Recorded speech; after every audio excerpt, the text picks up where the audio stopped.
സദസ്സിന് വന്ദനം. ഞാനിന്നിവിടെ പറയാൻ പോകുന്ന കഥയുടെ പേര് അതിമോഹം ആപത്ത്.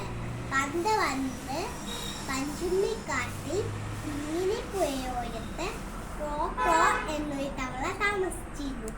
ധാരാളം മുഴിക്കലെയും പാറ്റകളെയും ഒക്കെ തിന്നാൻ കിട്ടിയതുകൊണ്ട് അവൻ തടിച്ചു കൊയ്ത്ത് സുണ്ടേ കുട്ടനായിരുന്നു.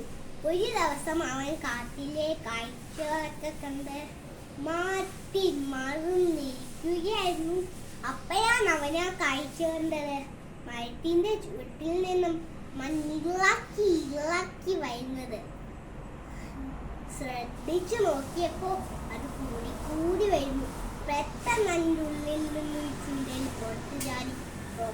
അവൾ അറിയാതെ ചിരിച്ചുപോയി. നീയായിരുന്നു? ഞാൻ വിചാരിച്ചു വല്ല പൂടവുമായിരിക്കുമെന്ന്. നീ ഇവിടെ എന്ത് ചെയ്യുകയാണ്? ഞാനൊരു കൊട്ടാരം പണിയാൻ പോവുകയാണ്. മനുഷ്യരുടെ കൊട്ടാരത്തിന് കാരണം വലിയൊരു കൊട്ടാരം. എനിക്ക് ഞാനതിരിക്കും. ഒരു പൂച്ചയെ കണ്ടാൽ പേടിച്ചോടുന്ന നീയാണോ രാജാവാകാൻ പോകുന്നത്? അവളെ ചോദിച്ചു. അല്ലെങ്കിൽ പിന്നെ നീയോ? നീ ഒരു പാമ്പിനെ കണ്ട പേടിച്ചോടാറില്ലേ? ചുണ്ടലി വിട്ട് കൊടുത്തില്ല. നിനക്ക് രാജാവാകാൻ യോഗ്യതയുണ്ടോ എന്നാണ് എന്റെ സംശയം.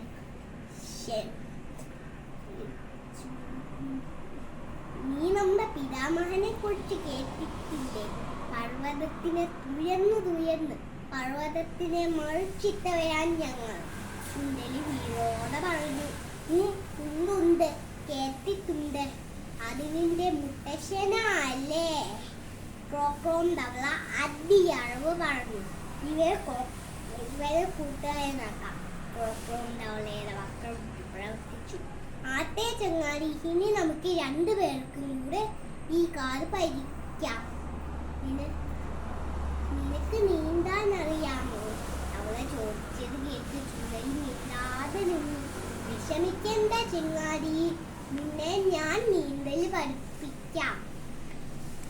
പിറ്റേ ദിവസം നീന്തൽ പഠിക്കാനായി ചുണ്ടലി പുഴക്കരയിലെത്തി. തവള വെള്ളത്തിലേക്ക് ഒരു ഒറ്റ ചാട്ടം. വെള്ളത്തിലേക്ക് ഇറങ്ങാനിരിക്കുന്ന ചുണ്ടലിയെ നോക്കി തവള വിളിച്ചു പറഞ്ഞു. വരൂ ചങ്ങാതി, നീന്തൽ പഠിക്കാം. പക്ഷേ ചുണ്ടലി ഒരു അടി പോലും മുന്നോട്ട് വച്ചില്ല. നിനക്ക് നീന്താൻ പേടിയാണല്ലേ? ഒരു കാര്യം ചെയ്യാം, നിന്റെ വാല എന്റെ കാലിൽ കെട്ടി വയ്ക്കാം, എന്നിട്ട് നീന്താം. അങ്ങനെ നീന്തിക്കൊണ്ടിരിക്കുമ്പോൾ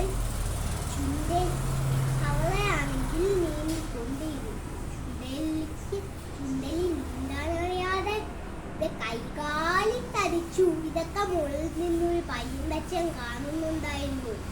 വിശന്നിരുന്ന പൈന്തച്ചൻ താഴെ വന്ന് ചുണ്ടലിയെ കൊണ്ടുപോയി. വായും കാലും തമ്മിൽ കൂട്ടിക്കെട്ടിയതുകൊണ്ട് രണ്ടുപേരെയും കിട്ടി. ഒരു വരിക്ക് രണ്ട് പക്ഷി. അപ്പൊ കൂട്ടുകാരി, ഇതിൽ നിന്ന് നമുക്ക് എന്ത് മനസ്സിലാക്കാം? അതിമോഹം ആപത്ത്.